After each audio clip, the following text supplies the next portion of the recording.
Most people think successful people are more motivated. That's a comforting idea, because if success comes from motivation, then our lack of progress has an explanation. We're not lazy. We're just waiting for motivation to arrive. The problem is that motivation is one of the least reliable things in your life. Think about brushing your teeth. You probably don't feel motivated to do it every day. You do it because it's part of your routine. Now think about the goals you failed to maintain. Going to the gym, learning a language, reading books, writing. Most people approach these activities completely differently. They wait until they feel inspired, and inspiration is a terrible employee. It shows up late, leaves early, and disappears when things get difficult. The people who make consistent progress don't eliminate bad days. They simply make bad days matter less. Imagine two students. The first studies only when they feel productive.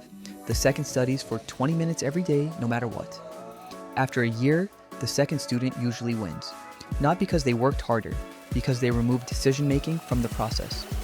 This reveals an uncomfortable truth. The biggest obstacle to progress isn't effort, it's negotiation.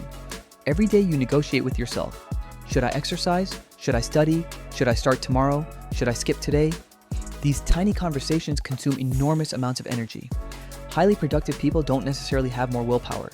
They have fewer negotiations. The solution isn't finding motivation, it's reducing friction.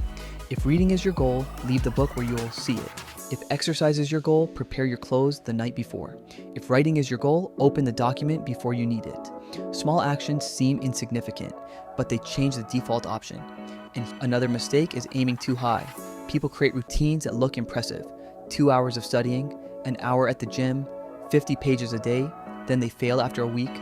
Not because the goal was impossible, because it was unnecessary.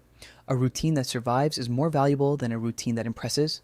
5 minutes daily beats 1 hour occasionally. Consistency compounds. Intensity burns out.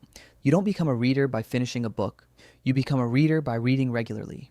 You don't become fit after one workout. You become fit by showing up repeatedly. Your identity follows your actions, not the other way around. So the next time you don't feel motivated, remember this. Motivation is useful when it appears, but progress doesn't depend on it.